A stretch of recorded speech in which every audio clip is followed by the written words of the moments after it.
Os Cavaleiros Templários. Uma visão histórica. O mundo medieval deu origem a uma das organizações mais enigmáticas da história, os Cavaleiros Templários. Nascido da turbulenta sequência da Primeira Cruzada, essa ordem militar começou como um pequeno grupo de cavaleiros dedicados a proteger os peregrinos nas perigosas estradas para Jerusalém. Sua evolução de humildes protetores para um poder sem precedentes que influenciava reis e papas representa uma das transformações institucionais mais notáveis da Idade Média. Esses monges guerreiros operavam com uma autonomia notável, respondendo diretamente ao Papa e transcendendo as obrigações feudais tradicionais. Seus mantos brancos com cruzes vermelhas tornaram-se símbolos reconhecidos por toda a Europa e o Oriente Médio, inspirando tanto reverência quanto medo. Em poucas décadas, eles se desenvolveram de uma pequena irmandade protetora para uma organização sofisticada, combinando excelência militar com práticas financeiras revolucionárias. A história dessa ordem abrange quase 2 séculos, de 1119 a 1312 DC, interligando-se com as Cruzadas, o desenvolvimento dos primeiros sistemas bancários e as dinâmicas de poder entre a Europa medieval e o mundo islâmico. A dramática supressão, culminando em acusações de heresia, julgamentos secretos e execuções públicas, permanece como um dos casos mais notórios de conspiração política na história. O que torna a história dos Templários particularmente fascinante é como ela incorpora as contradições do cristianismo medieval. Monges guerreiros que faziam votos de pobreza enquanto acumulavam grandes riquezas. Homens religiosos que se envolviam em diplomacia com líderes muçulmanos e defensores da cristandade, cujos maiores inimigos acabaram sendo os próprios poderes europeus que haviam servido por tanto tempo. O ano de 1119 DC viu 9 cavaleiros franceses apresentarem-se diante do rei Balduíno I de Jerusalém, com uma proposta inédita para um novo tipo de ordem religiosa. Este momento marcou o início de uma instituição que reformularia a política medieval, as finanças e a guerra. Os pobres Cavaleiros de Cristo e do Templo de Salomão, o mundo que deu origem aos Cavaleiros Templários, capítulo 1, o mundo antes dos Templários, foi um de profunda transformação. À medida que o século XI chegava ao fim, a Europa estava em uma encruzilhada de fé, poder e ambição para entender o surgimento dessa ordem militar revolucionária. Deve-se primeiro compreender a paisagem complexa da qual ela surgiu. Um continente definido pelo feudalismo, uma igreja poderosa e uma crescente fascinação pela Terra Santa. A sociedade medieval europeia operava sob o sistema feudal, uma estrutura hierárquica que ligava os indivíduos por obrigações mútuas de serviço e proteção. No topo, estavam os monarcas, cujo poder real muitas vezes se mostrava limitado na prática. Abaixo deles, os nobres influentes controlavam vastos territórios por meio de redes de vassalos que prometiam serviço militar em troca de terras e segurança. Esse cenário político fragmentado criou um emaranhado de interesses concorrentes por todo o continente, com violência e disputas territoriais marcando a vida cotidiana. A Igreja Católica funcionava como uma instituição unificadora, transcendendo essas fronteiras políticas. Ao final do século XI, ela havia se tornado a organização mais poderosa e abrangente da Europa Ocidental. As reformas do Parque de Cluny das décadas anteriores fortaleceram a independência e a autoridade centralizada sob o papado. A doutrina religiosa exercia uma influência tremenda sobre todos os aspectos da existência medieval, desde a política real até as rotinas dos camponeses. Os ensinamentos cristãos forneciam a estrutura moral por meio da qual os europeus compreendiam o mundo e o seu lugar nele. Sob o Papa Gregório VII, que liderou a Igreja de 1073 a 1085, as autoridades religiosas começaram a afirmar sua supremacia sobre os poderes seculares naquilo que os estudiosos chamam de controvérsia da investidura. Esse conflito crucial centrou-se em quem deveria nomear os altos oficiais da Igreja, imperadores ou papas, mas representava uma luta mais ampla sobre o relacionamento entre a autoridade espiritual e temporal. A humilhação do imperador Henrique IV em Canossa em 1077, onde ele teria ficado descalço na neve por 3 dias buscando perdão papal, simbolizou o crescente domínio da liderança religiosa de Roma. Enquanto a Europa vivia essas transformações internas, uma civilização vastamente diferente florescia ao redor do Mediterrâneo. O mundo islâmico do século XI representava o auge das conquistas contemporâneas em diversas áreas, de Bagdá a Córdoba. Os estudiosos muçulmanos preservaram e expandiram o conhecimento grego antigo, avançando em matemática, astronomia, medicina e arquitetura, enquanto as sociedades europeias permaneciam relativamente subdesenvolvidas. A cidade sagrada tinha um significado religioso profundo para cristãos, muçulmanos e judeus. Para os seguidores do Islã, ocupava o 3º lugar em sacralidade, depois de Meca e Medina. A Cúpula da Rocha e a Mesquita de Al-Aqsa erguiam-se como magníficos testemunhos da reverência islâmica por este antigo centro de fé. Desde a conquista do 7º século pelo califa Omar, sucessivos governantes muçulmanos geralmente permitiram que os peregrinos cristãos tivessem acesso aos locais sagrados. Embora as condições variem sob diferentes administrações, até o meio do século XI, o controle da Terra Santa havia passado para o Califado Fatímida do Egito. Os cavaleiros adotaram seu nome desta sede prestigiosa. Os pobres soldados de Cristo e do Templo de Salomão. A escolha do Monte do Templo como sua base carregava múltiplos significados. Em termos práticos, oferecia uma localização estratégica de onde organizar suas patrulhas. Simbolicamente, conectava a ordem às tradições bíblicas de guarda sagrada. Alguns estudiosos sugerem que os fundadores podem ter sido influenciados pelas histórias dos antigos levitas que protegiam o templo original de Salomão. Essa conexão com a história sagrada se tornaria um elemento importante da identidade e mística da ordem. Apesar do apoio real, a Irmandade inicialmente operava com recursos extremamente limitados. Relatos contemporâneos os descrevem tão empobrecidos que 2 cavaleiros compartilhavam um único cavalo, uma imagem que mais tarde foi imortalizada no seu famoso selo, que mostrava 2 cavaleiros montados em uma única besta. Seu equipamento inicial consistia em roupas e armas doadas, e eles dependiam de contribuições caridosas para sua subsistência. Essa pobreza genuína estava alinhada aos seus votos monásticos, distinguindo-os da exibição frequentemente ostentosa dos cavaleiros seculares. As atividades diárias se concentravam em escoltas armadas para grupos de peregrinos ao longo dos trechos mais perigosos das estradas, particularmente o percurso da costa em Jaffa até os destinos sagrados, passando pelas colinas infestadas de bandidos. Usando técnicas desenvolvidas durante as cruzadas, organizavam os viajantes em comboios protegidos, posicionando cavaleiros armados na frente e na retaguarda, mantendo vigilância constante para evitar emboscadas. Relatos contemporâneos creditam a eles a imediata redução das baixas entre os peregrinos através dessas medidas protetivas sistemáticas. Por quase uma década, a Irmandade operou nessa capacidade humilde, gradualmente construindo uma reputação de eficácia disciplinada e dedicação religiosa. No entanto, apesar de seu sucesso prático, enfrentaram ceticismo tanto de esferas religiosas quanto seculares. O conceito de monges guerreiros representava uma contradição para muitas mentes medievais. As ordens monásticas tradicionais enfatizavam paz, humildade e separação dos assuntos mundanos, enquanto os valores cavaleirescos celebravam a habilidade militar, a honra e a glória secular. Ao combinar esses ideais aparentemente incompatíveis, os cavaleiros do templo desafiaram as categorias sociais estabelecidas. O estabelecimento religioso europeu expressou preocupação específica sobre monges armados. Como poderiam homens que derramavam sangue, mesmo por uma causa justa, cumprir os ideais espirituais da vida monástica? Essa questão teológica precisava ser resolvida antes que a Irmandade pudesse ganhar maior aceitação e apoio. Seu status incomum também levantava questões práticas de governança e responsabilidade. Como cavaleiros, deviam eles responder às autoridades seculares, como monges? Caíam sob a jurisdição da Igreja? A posição única entre esses mundos criava ambiguidades administrativas que perturbavam tanto os oficiais reais quanto os eclesiásticos. Apesar desses desafios conceituais, o valor prático de seus serviços gerou crescente apoio. Cavaleiros adicionais, inspirados por seu exemplo, buscaram ingressar em suas fileiras. Peregrinos que haviam se beneficiado de sua proteção espalharam a palavra sobre sua eficácia por toda a cristandade. Sua aparência distinta, inicialmente distinguida apenas por mantos brancos simples, simbolizando sua pureza de propósito, passou a ser reconhecida ao longo das estradas da Terra Santa. A notícia dessa ordem inovadora eventualmente chegou a ouvidos influentes na Europa, particularmente ao de Bernardo, abade de Claraval, sobrinho de um dos cavaleiros fundadores, André Daimon, Bard. Bernardo possuía uma autoridade moral incomparável como a principal figura religiosa de sua época. Seu brilhantismo intelectual e reputação de santidade o tornaram um defensor perfeito para a Irmandade nascente.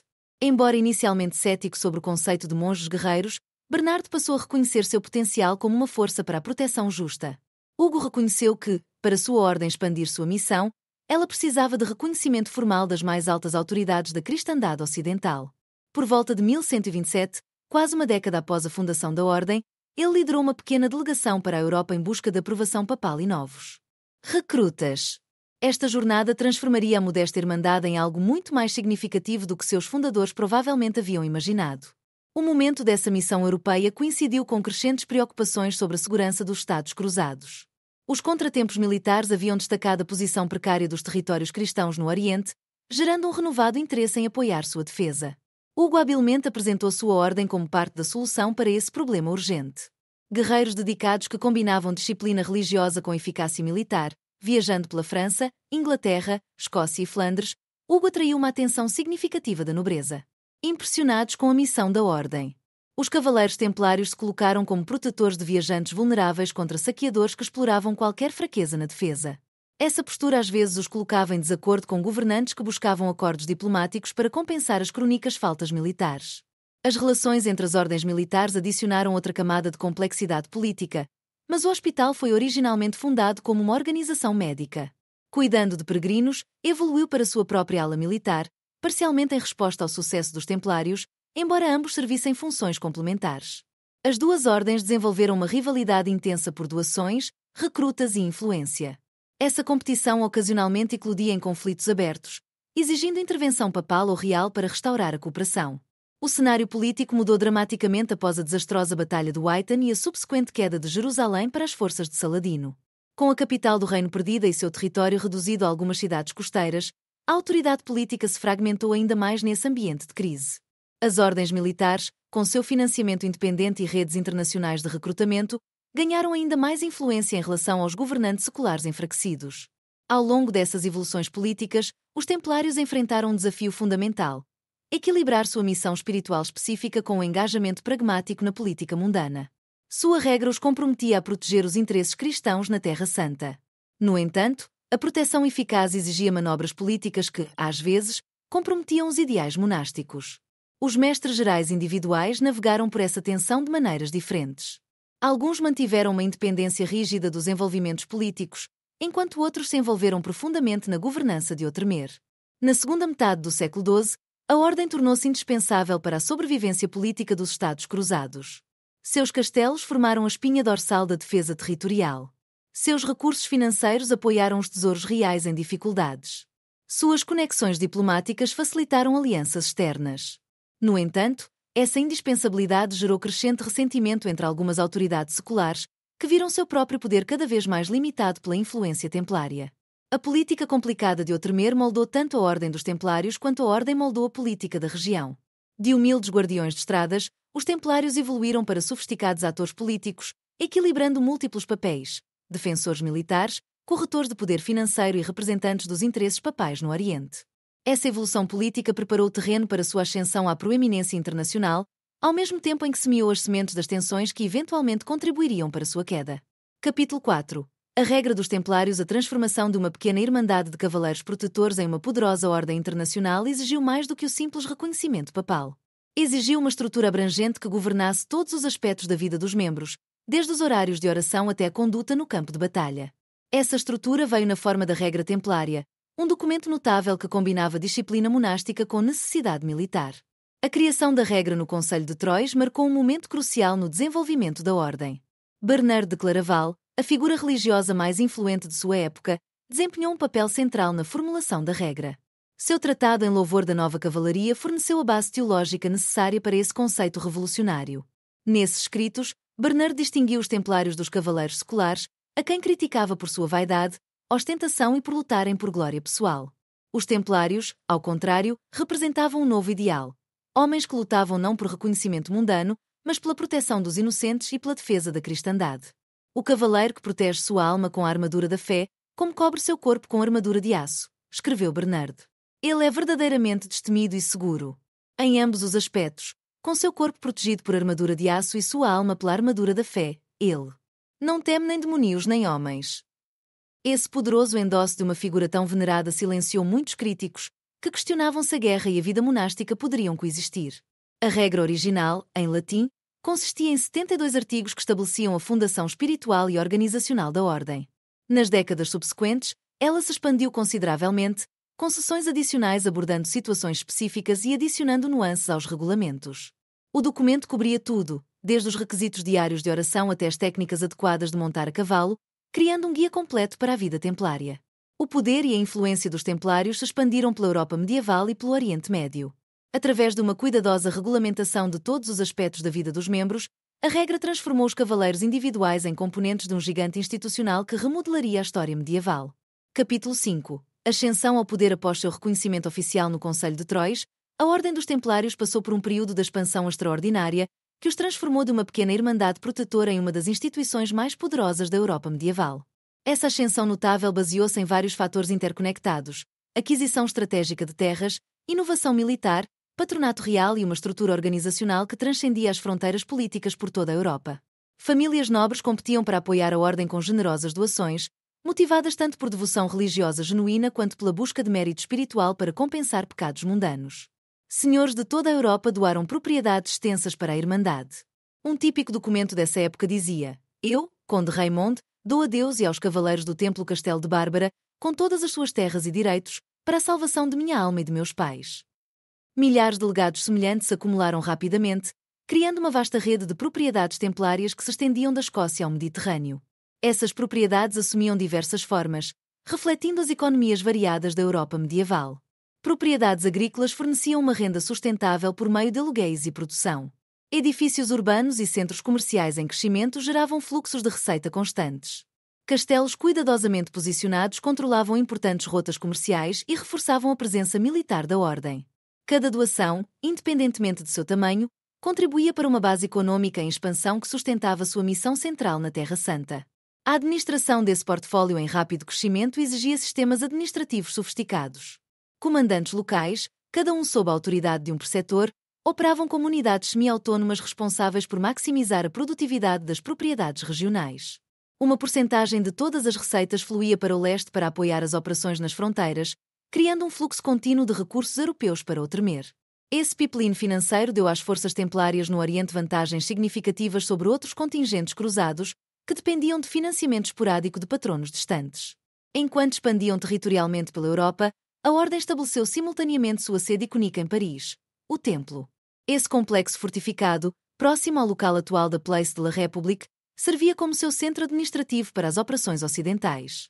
Sua imensa torre de pedra abrigava o tesouro, os arquivos e as operações bancárias centrais da Ordem. Reis e nobres depositavam seus bens preciosos em seus cofres seguros, reconhecendo a proteção superior oferecida por esse complexo fortemente vigiado. O Templo de Paris tornou-se tão central para a governança francesa que frequentemente hospedava conselhos reais e servia como tesouro da monarquia francesa. Na Inglaterra, sua sede em Londres, conhecida como Novo Templo, oferecia funções semelhantes para a realeza inglesa.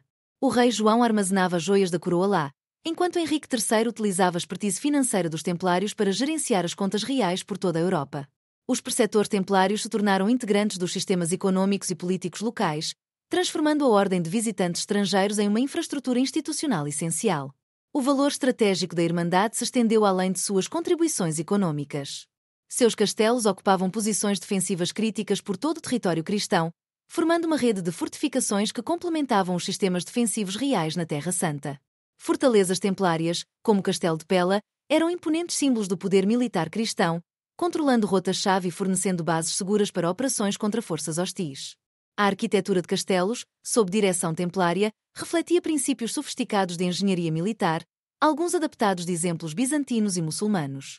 Anéis defensivos concêntricos, zonas de matança, cuidadosamente projetadas e fendas estreitas posicionadas para cobertura máxima demonstravam sua abordagem prática para o design defensivo. A frota templária consistia em vários tipos de embarcações, cada uma cumprindo funções específicas dentro de sua estratégia marítima. As galés, com calados rasos, se mostraram ideais para patrulhas costeiras e perseguições em embarcações piratas. Navios maiores, chamados naves, transportavam cargas pesadas, incluindo os cavalos de guerra essenciais para as operações militares templárias. Navios especializados para peregrinos possuíam conveses reforçados para acomodar centenas de viajantes que se dirigiam à Terra Santa para cumprir seus votos religiosos. Ao auge de seu poder naval, relatos sugerem que a Irmandade manteve várias dúzias de embarcações operando por todo o Mediterrâneo. A operação dessa frota exigia um conhecimento especializado ausente no treinamento tradicional dos cavaleiros. A Ordem abordou essa necessidade criando uma ala naval dedicada dentro de sua estrutura. Os marinheiros templários desenvolveram expertise em navegação, manuseio de embarcações e táticas de combate naval.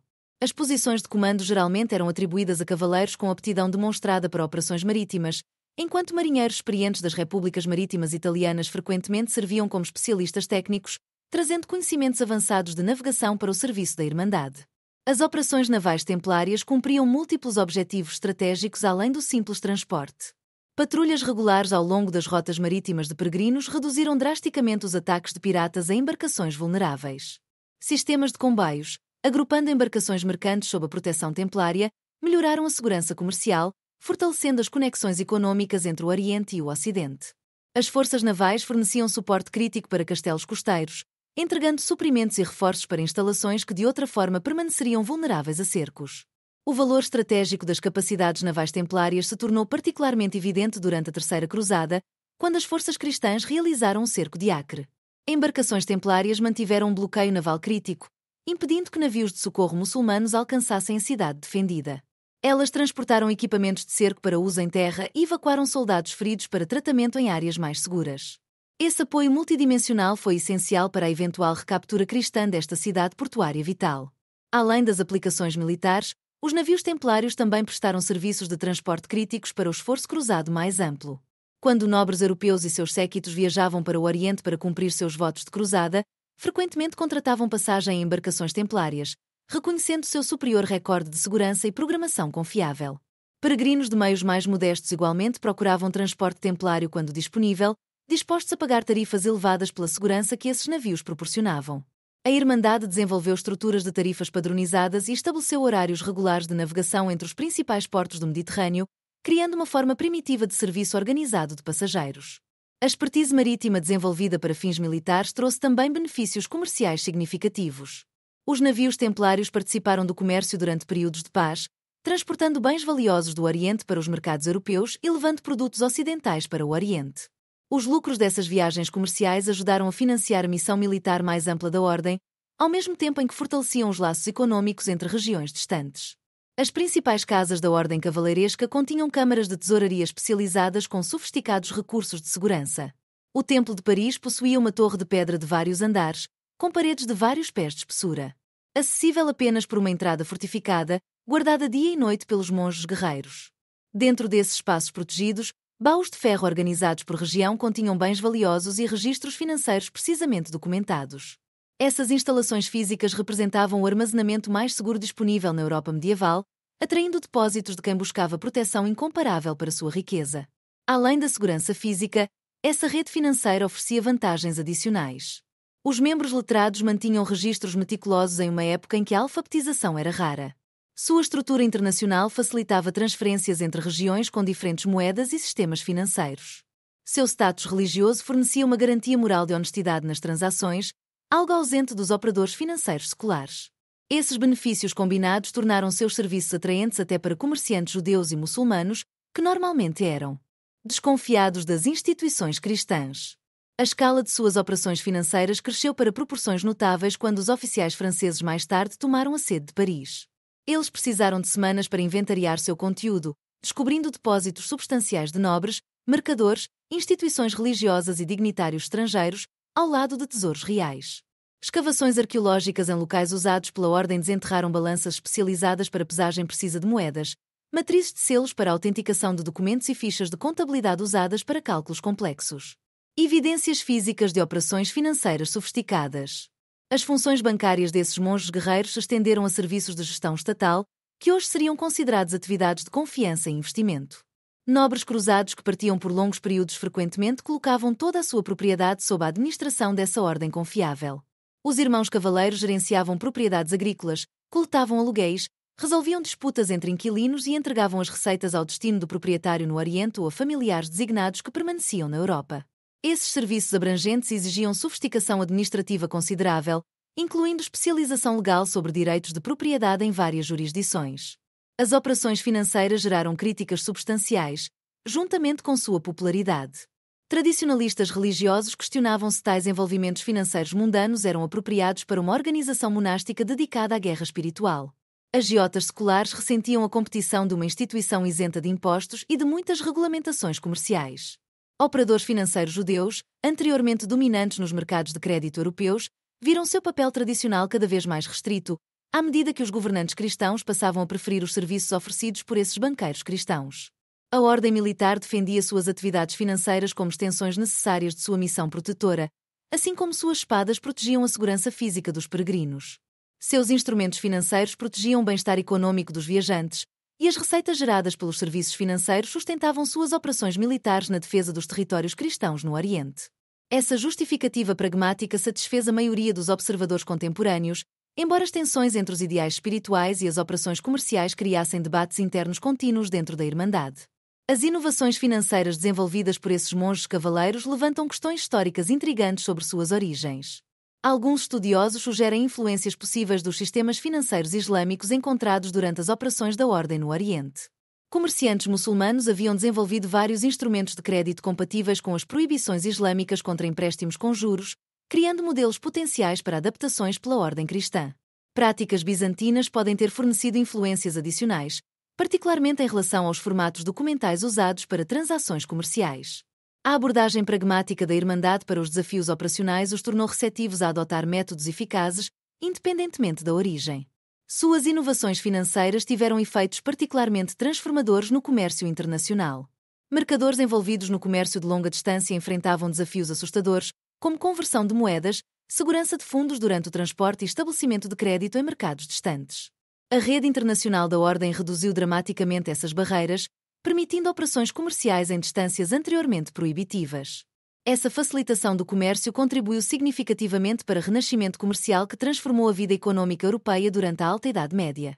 A partir do século XIII, a rede financeira desenvolvida pela Irmandade Militar alcançou seu auge, operando o que equivalia a uma rede bancária internacional, abrangendo grande parte do mundo cristão conhecido, desde a Inglaterra até Chipre, da Escandinávia até a Sicília.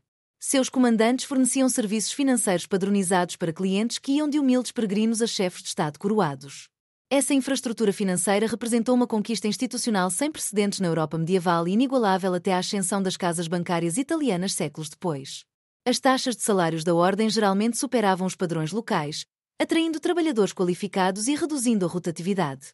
As regulamentações de trabalho especificavam práticas de segurança e padrões de qualidade incomuns para o período, mantendo distinções claras de status entre os irmãos e os funcionários leigos.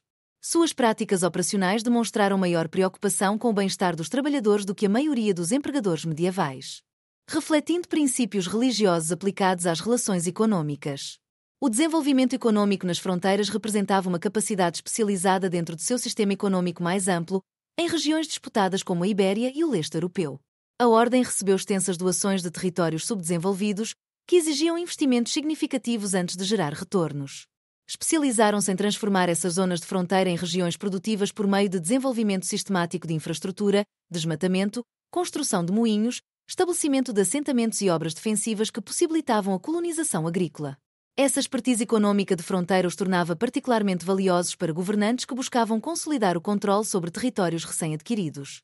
A relação econômica entre suas propriedades europeias e operações orientais refletia sofisticadas estratégias de alocação de recursos. Os comentários europeus funcionavam parcialmente como bases de apoio econômico para as atividades de linha de frente na Terra Santa.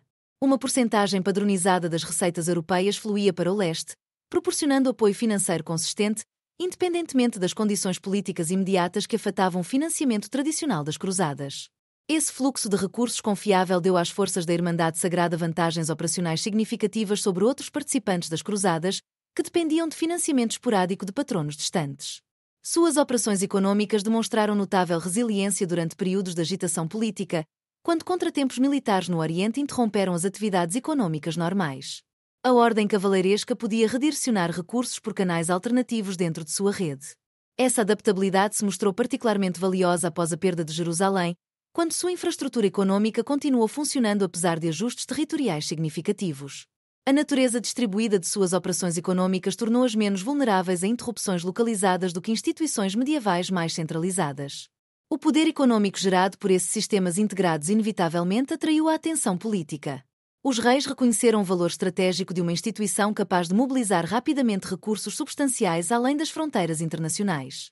A monarquia francesa tornou-se particularmente dependente das capacidades econômicas dos banqueiros guerreiros, utilizando seus sistemas administrativos para coletar impostos.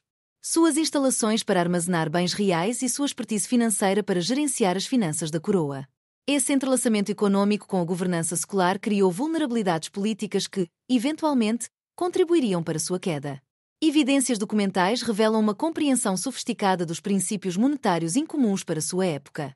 Os administradores financeiros da Irmandade demonstraram uma compreensão clara dos mecanismos de taxa de câmbio, efeitos da depreciação e estratégias de preservação de capital.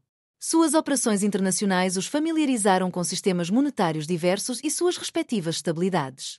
Esse conhecimento prático de moeda influenciou as práticas de gerenciamento do tesouro e os conselhos aos clientes sobre preservação de valor durante períodos de manipulação cambial pelas autoridades reais.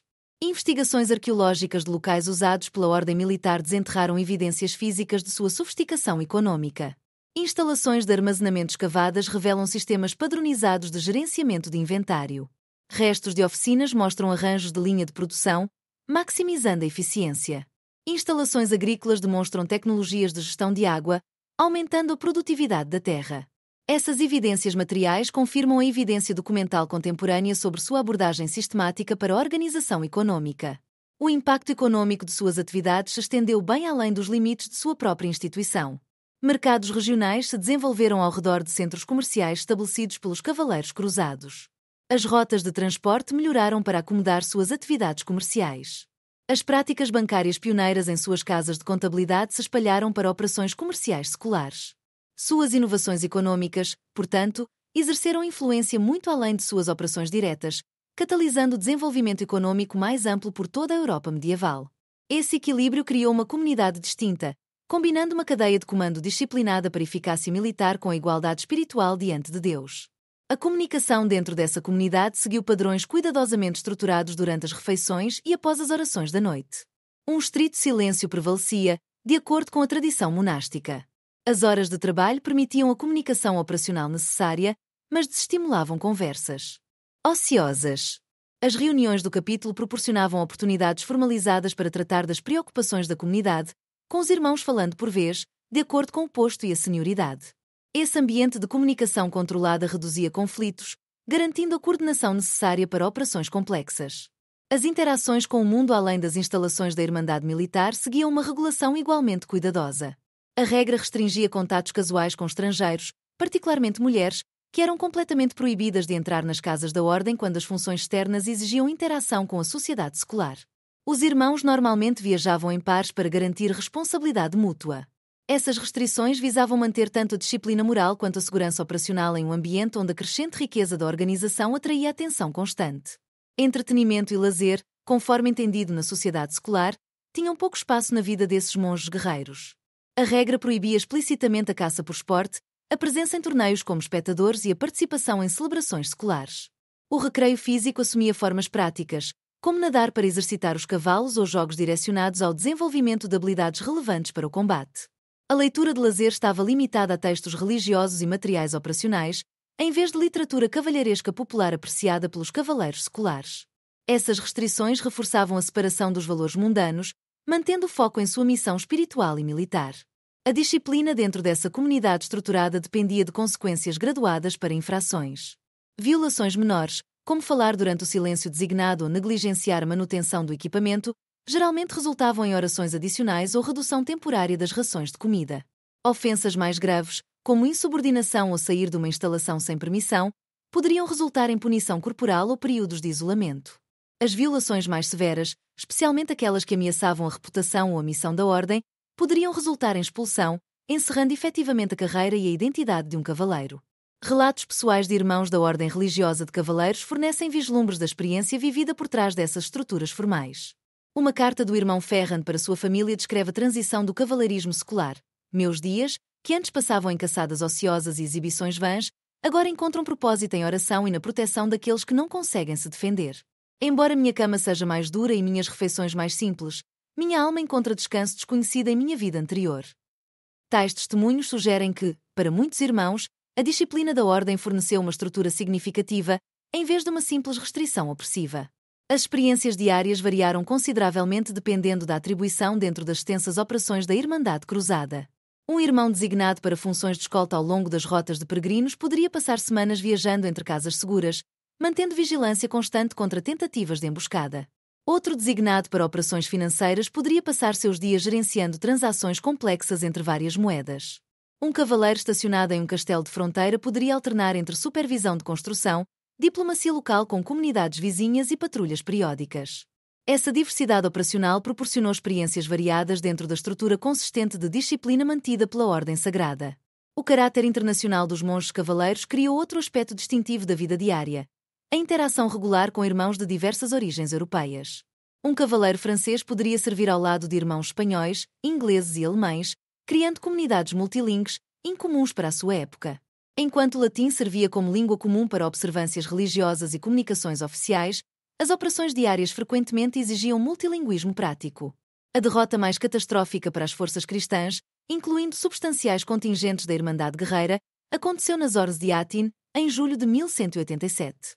Esta batalha crucial foi resultado de erros estratégicos cometidos por Guy de Lusignan, que recentemente havia assumido o trono de Jerusalém contra os conselhos dos Cavaleiros Cruzados.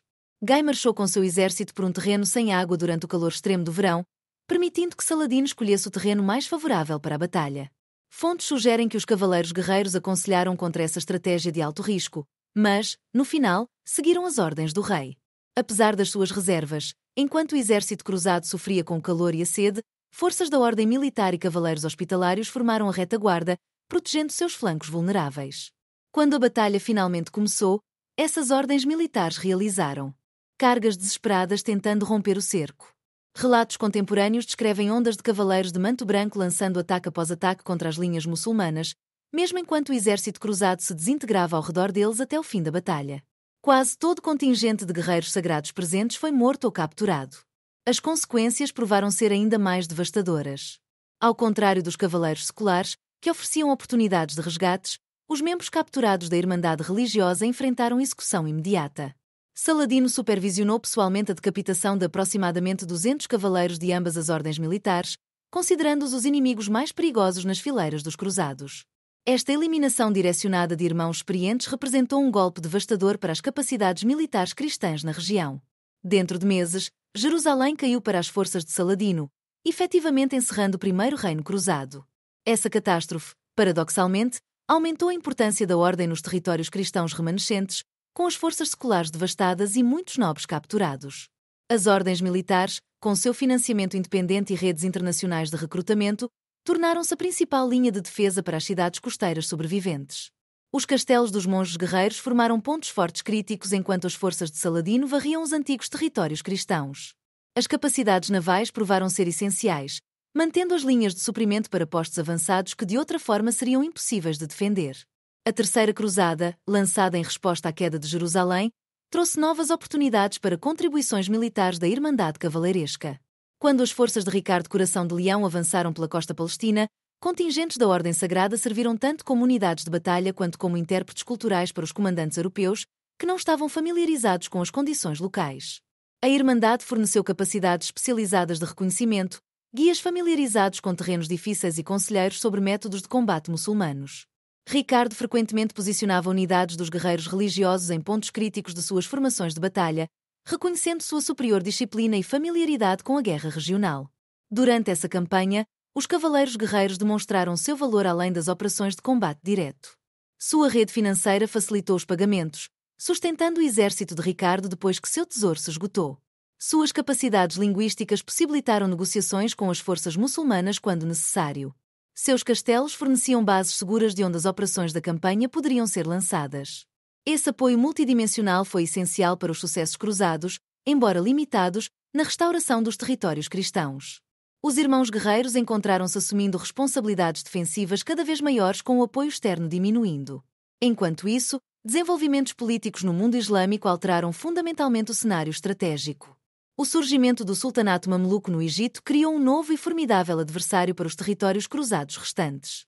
Ao contrário dos anteriores poderes muçulmanos, divididos por rivalidades internas, os mamelucos estabeleceram relativa unidade sob uma liderança militar eficiente, ou seu sistema de soldados escravos profissionais, produzindo forças altamente disciplinadas, treinadas especificamente para combater os cruzados sob o sultão Baibars, que governou de 1260 a 1277. As forças mamelucas lançaram campanhas sistemáticas contra as possessões cruzadas. Cada ofensiva seguia um planejamento estratégico cuidadoso, em vez de simples saques, com objetivos claros direcionados às posições cristãs mais vulneráveis. A brutal eficiência dessas operações, refletida pela experiência pessoal de Baibars combatendo os exércitos cruzados e seu conhecimento íntimo de suas fraquezas, fez com que suas forças sistematicamente reduzissem castelos da Ordem Sagrada, anteriormente considerados impenetráveis, incluindo as poderosas fortalezas de Saif ed Beaufort. A Batalha Catastrófica de Lefort-B, em 1244, pronunciou o colapso iminente. Esta derrota devastadora, às vezes chamada de Segundo Atin, viu as ordens militares sofrerem enormes perdas enquanto tentavam conter uma invasão egípcia. O grande mestre da armada dos cavaleiros religiosos, Peri-Gaul, desapareceu no combate, presumivelmente morto ou capturado, junto com centenas de cavaleiros irmãos. Esse desastre militar enfraqueceu criticamente as capacidades defensivas justamente no momento em que uma liderança muçulmana mais formidável estava surgindo.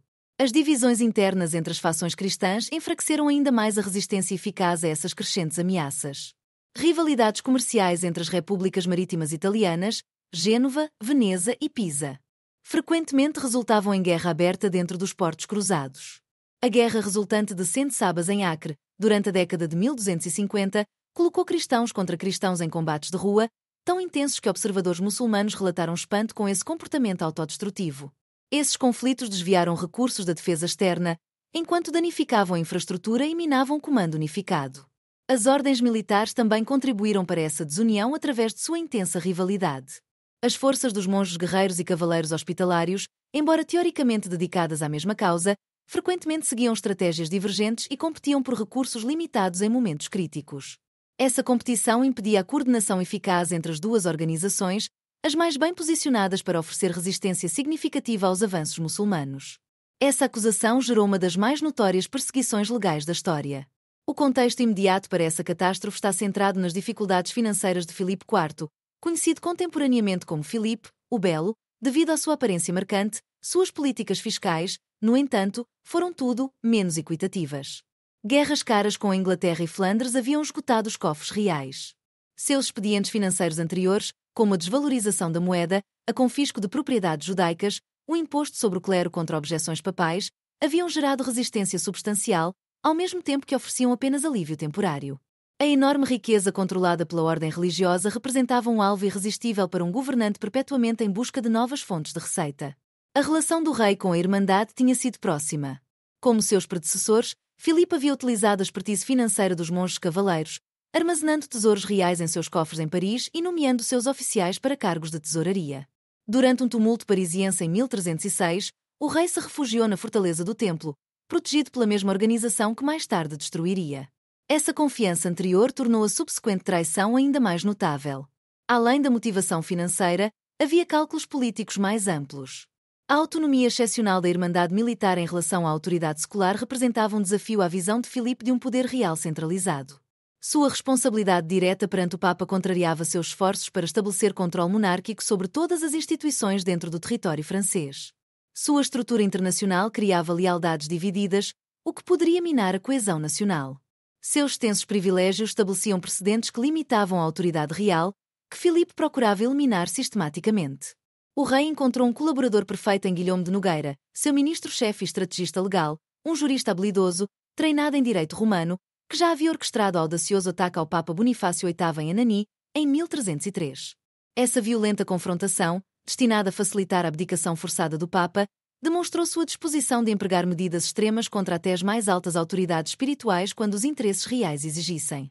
Ele aplicou essa abordagem implacável para desenvolver a estrutura legal para a supressão dos guerreiros sagrados.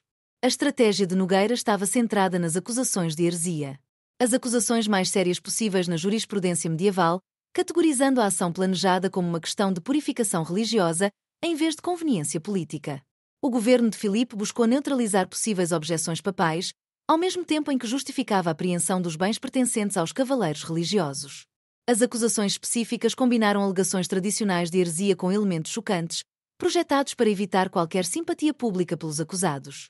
Essas acusações, detalhadas nas ordens de prisão distribuídas aos oficiais reais em toda a França, pintavam o quadro de uma organização fundamentalmente corrompida desde seu propósito original. Essa reviravolta dramática deixou os oficiais da Igreja em desordem, mas provocou uma resposta imediata de Filipe, que declarou que os dois líderes eram heréticos recalcitrantes.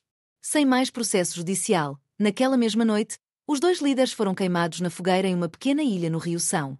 Mantendo suas alegações de inocência enquanto as chamas os consumiam, a lenda registra as últimas palavras de Jacques de Molay como uma maldição contra aqueles responsáveis pela sua execução injusta. Ele convocou tanto Filipe quanto Clemente a se encontrarem com ele diante do julgamento de Deus dentro do ano, quando tanto o rei quanto o Papa morreram. Dentro de meses da execução, Clemente faleceu de doença em abril e Filipe de um acidente de caça em novembro. Muitos contemporâneos viram o cumprimento dessa denúncia profética.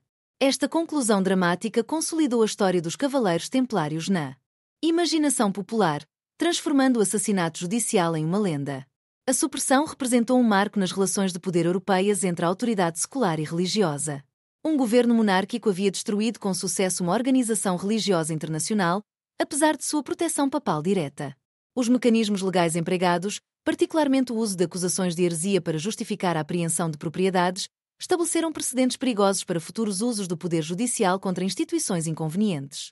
A demonstração prática de que violência suficiente poderia extrair confissões que sustentassem qualquer narrativa desejada revelou fraquezas fundamentais nos processos judiciais medievais. Para os milhares de irmãos sobreviventes fora da órbita imediata da França, a supressão causou um grande deslocamento pessoal. Homens que haviam dedicado suas vidas a uma vocação religiosa de repente se viram sem identidade institucional na maioria dos territórios.